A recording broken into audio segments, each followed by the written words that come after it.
Está começando mais um programa da AME Osasco e você. Eu sou Adriano Marques e junto com esse timaço aqui vamos levar até você o melhor conteúdo sobre os mais variados temas. Se você ainda não se inscreveu no canal, temos uma novidade. Agora nós temos um podcast. Então aqui nesse link, nesse acesso aqui embaixo, você vai ter acesso aí não só ao podcast, mas como poderá baixá-lo para ouvir onde e como quiser. Se inscreva no canal, ative o sininho aqui para você receber as notificações e lembrando que toda semana tem um vídeo novo no canal para você se deliciar aí com temas diversos, falando sobre os assuntos mais interessantes para você. Deixa a sua pergunta, deixa o seu comentário, participe conosco. Essa interação facilita para que nós aqui possamos melhorar cada vez mais. Alejandro Vera conosco, médico psiquiatra, presidente da AME Osasco e coordenador do Departamento de Saúde Mental da AME Brasil. Ale, bem-vindo. Obrigado, Adriano. Olá, Alan, Fábio, novamente conosco em mais um programa. Aqueles que não assistiram o programa do mês passado, assistam, vale muito a pena. Hoje a gente vai falar um pouquinho sobre longevidade, né? Daqui a pouco o Adriano conversa com a gente sobre isso. Muito bem. Alan Della Bella, psicólogo, tesoureiro da AME Osasco e também membro do Departamento de Saúde Mental da AME Brasil. Alan, bem-vindo. Que alegria, sempre uma grande felicidade estar com os amigos Adriano e Alejandro e principalmente o nosso querido Fábio Moterano, de quem eu sou fã. Muito bem.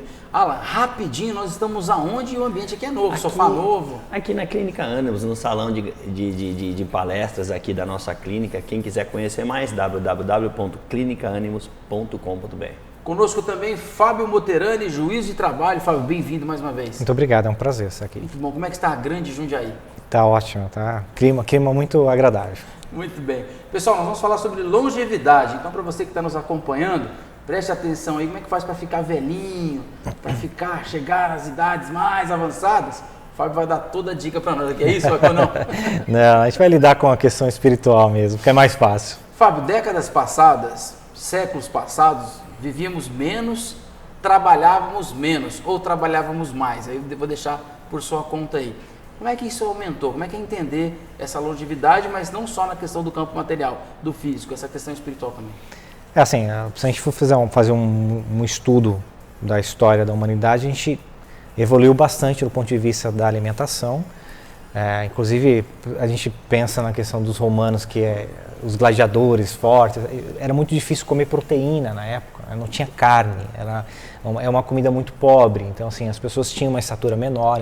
Há 500 anos atrás, eles fazem um estudo que a gente tinha uma média de 1,55 m, quer dizer, hoje a gente mudou a nossa composição orgânica, e muito em função da questão da alimentação, que nós tivemos uma revolução agrícola, com a tecnologia, etc., mas o mais interessante é a longevidade, que vem também junto com o avanço da medicina.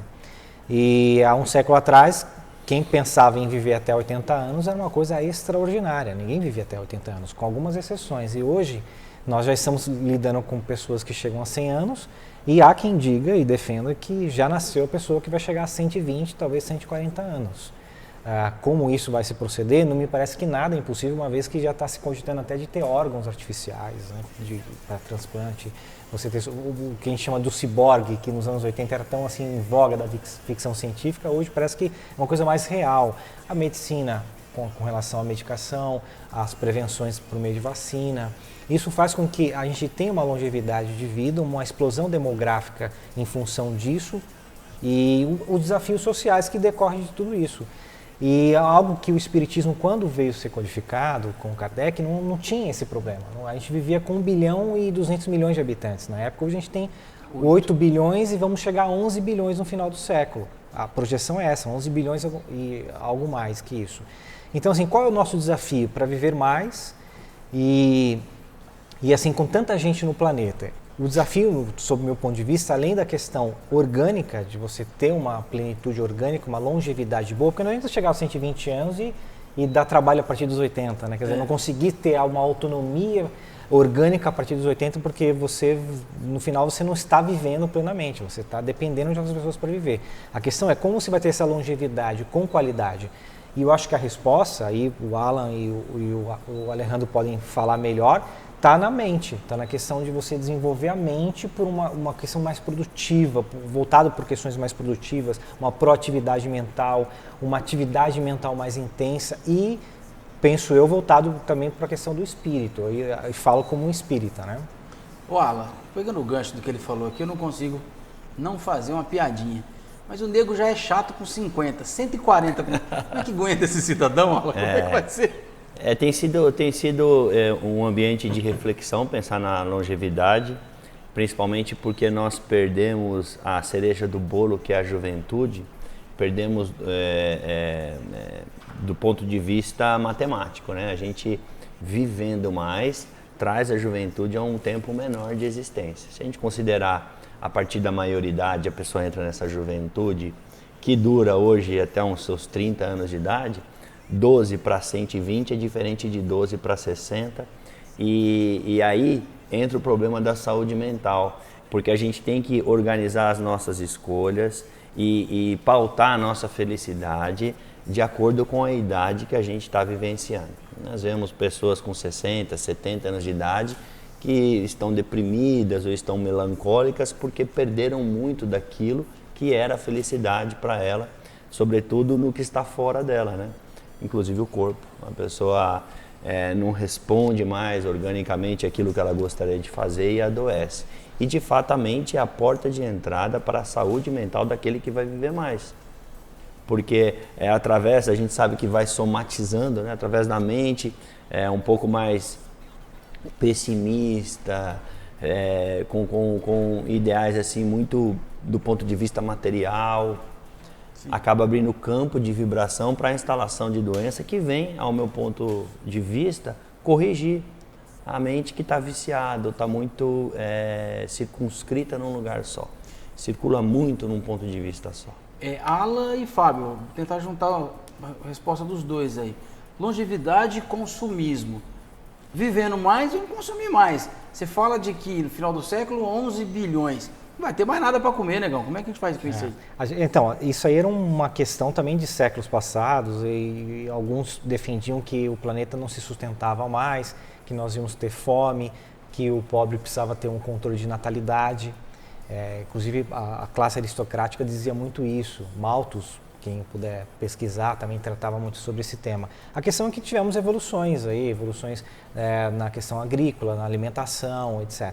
Não sabemos o que pode acontecer nesse decorrer, porque em curto espaço de tempo está tendo tantas renovações tecnológicas, pode ser que haja uma necessidade menor de alimento como nós o temos hoje. O consumo realmente é uma outra questão que nós podemos tratar até num bloco inteiro só para isso, porque isso é o que me parece mais premente hoje, a questão do consumismo, esse ismo como uma doença. Acho que o ser humano pensou muito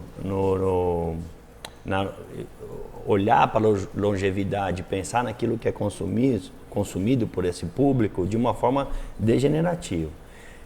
A gente sempre pensou na idade em que atingiríamos, para poder vender mais remédio, para cercear plano de financiamento. Você vai fazer um financiamento hoje com 50 anos, é diferente de você fazer com 30, os preços são diferentes. Então você veja que tem um viés materialista pensar no tanto que a pessoa vai viver. Plano de saúde é mais caro, porque acha que ela vai morrer. E agora a gente tem que pensar o que de bom pode ser pensado quando a gente vai viver mais. O que a gente vai fazer com 100, com 90 anos. Eu lembro que catalogada, uma mulher que mais viveu na Terra foi uma francesa de sobrenome Calment, não lembro o primeiro nome dela, que ela viveu 122 anos, 5 meses e 14 dias. E a época em que ela contava próximo dos seus 90 anos, um advogado astuto, entrando aí para o campo dos advogados, viu? São sempre almas muito nobres, mas esse não era tão espiritualizado assim. E ele viu que ela estava vendendo o apartamento dela. Ela estava com quase 90 anos de idade. Ele fez um cálculo, ela falou, pô, já está acima da expectativa de vida para a época. E ele fez uma grande proposta para ela, materialista. Ele falou, olha, eu vou comprar o seu apartamento e vou dar 2.500 euros à época, todo mês, vitaliciamente, até ele morrer. Ele conversou com a esposa dele e falou, olha, do jeito que ela está aqui, mais 10 anos de vida, no máximo ela bate 100 anos, e a gente vai pagar só metade do valor do apartamento, né? A mulher topou, porque ela falou, me sinto bem, vamos fazer assim, e viveu 122 anos, e foi um dos apartamentos mais caros da Europa, porque esse cara morreu, passou a dívida para a esposa, que continuou pagando para a mulher 32 anos. ela desde aquela época pensando na longevidade para ter algum ganho, né? Agora não, agora a gente tem que começar a pensar, porque nós vamos fazer parte desse público que vai ver mais de 90 anos, e a gente precisa pensar no que vai fazer com 90 anos de idade. Criar ambientes mais favoráveis. Acho que a doutrina espírita tem uma função importante nisso, porque tenta trazer de volta a sociedade se ajudando, né? O centro espírita tem essa função. Alejandro, quando o Alan comenta e fala essa questão do que nós vamos fazer, o Fábio também, com essa quantidade de anos ainda pela frente, como é que ele dá com essa questão mental? Porque nós estamos preparados para isso. A gente gravei um vídeo pro Mochileiro com o Alejandro e falamos disso, que parece que as doenças mentais aumentaram. Como é que ele dá com esse tempo extra que a gente meio que ganhou assim de brinde, mas a gente não sabe lidar com isso? São desafios muito novos, né? Porque como a gente conversou Sim. também fora do ar, assim, bem no comecinho hoje do dia, provavelmente todos nós que já estamos caminhando para idades mais avançadas, né? E se pensa hoje, nessa média que você trouxe, acima dos 100 anos, para o espírito essa experiência é novíssima. Porque em termos históricos, encarnações passadas, a expectativa de vida era muito menor do que isso. Então talvez seja uma experiência muito nova, e como que lidar nessa relação muito íntima entre espírito e corpo físico, entendendo que o corpo ele vai se degenerando, o que é natural, vai tendo a perda de fluido vital, e a parte mental, né? Como que nós lidamos com isso? Então ainda nós vamos entrar em contato com situações muito específicas, desafiadoras para a medicina, adoecimento que não se dá só no campo mental, mas como disse, nessa relação íntima com o corpo físico, e isso entra a parte da neurologia. Então você vê, obviamente, né, o aumento das doenças neurodegenerativas, os quadros depressivos que têm aumentado muito na terceira idade, suicídio que tem aumentado muito na terceira idade, e aí é isso que a gente começa a perceber. E são grandes desafios da humanidade neste momento, adolescência e terceira idade. Suicídio aumentando tanto na juventude quanto nos idosos. Porque esse nosso mundo de transição também, né, Fábio, é um mundo de contrariedades. Sim. Nós sabemos que nós vamos viver muito, ao mesmo tempo o idoso tem sido cada vez mais descartado. Você acha que é por aí, Fábio? Eu lembrei da nossa conversa do mês anterior, que o jovem ele está temeroso com relação ao futuro, às incertezas, parece que tudo é muito fluido, então e dá um certo vazio, porque eles não têm uma destinação, um objetivo de vida, uma filosofia de vida, vamos dizer assim. E isso torna um esvaziamento. A questão da terceira idade talvez seja o fato o contrário. De repente já tenha esgotado, exaurido, acredita que tenha exaurido a sua trajetória, que não pode contribuir mais nada com a sociedade. E isso eles conseguem se sensibilizar nesse sentido em virtude do tratamento que a sociedade impõe a eles, que é um tratamento de quem está realmente nas limitações da velhice, na decrepitude, e que seria um estorvo no seio familiar, ou social. Quer dizer, foram conquistas muito difíceis você conseguir um assento para o idoso no ônibus, você conseguir um local, ainda é difícil conseguir ceder um local, você vê que é difícil eles conseguirem um espaço, ter uma fila preferencial. E digo assim, no Brasil ainda nós temos isso, em outros países não tem, de ter uma preferência, etc. Ainda assim, nós não temos uma estrutura para lidar com a terceira idade, do meu ponto de vista, não temos uma estrutura para isso. Não só a questão da saúde, mas a questão do trato social mesmo, mas sim, principalmente na saúde. Acredito que nós não temos ainda locais salubres para poder lidar melhor com essa limitação da velhice. Isso faz com que eles entendam que a morte é o mal menor. 6 em 10 homens acima dos 70 anos terão problema com próstata. 7 pessoas acima de 80, estudos apontam, né? 7 pessoas acima de 80 anos terão algum problema de memória, de esquecimento, né? Parkinson, acho que são 4 em 10 também, acima dos 80 anos, que é o que a gente vai ultrapassar. Já se fala em quarta idade, né? Não se fala mais em terceira idade, quarta idade a partir de 75. Pensando numa média de 100 anos, são mais 20 anos lidando com todos esses problemas, né? O Fábio, a gente está caminhando para o final do programa. Uma das dificuldades que nós estamos enfrentando no nosso país agora, em relação à questão da previdência, por exemplo, Está começando a se pensar porque o negócio cresceu.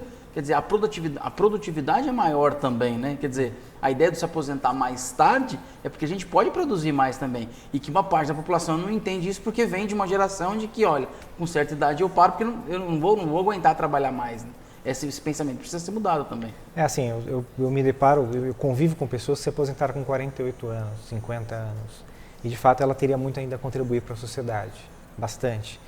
Aqui a gente tem que entender que tem pessoas que ainda pegaram níveis de trabalho extremamente braçais, altamente insalubres, em que esperar que ele atinja 60 ou 70 anos, dependendo do caso, já é uma morte na certa, porque haverá um encurtamento da vida orgânica, a plenitude orgânica, porque o trabalho foi minando essa plenitude orgânica ao longo do tempo. Isso tem que ser bem diferenciado, porque uma coisa é você trabalhar no escritório com ar-condicionado e ter o seu conforto ali, você não está lidando muito com o corpo. Segurança, né? Com a segurança, etc.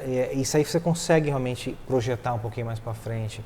Mas a maioria dos nossos trabalhadores ainda no Brasil, que ainda é um país que depende de muita mão de obra mais pesada, braçal, são pessoas realmente que esperar chegar aos 70 anos vão sentenciar a morte. Sobretudo porque se começou antes também, né? Se começou com 13, 14 anos de idade, então é diferente. Hoje a gente vê que está se postergando um pouco mais a iniciativa do trabalho. Tem esse detalhe, aí a gente volta à questão da classe social, porque pessoas mais abastadas, o filho vai entrar no mercado depois que entra na faculdade, depois sai da faculdade.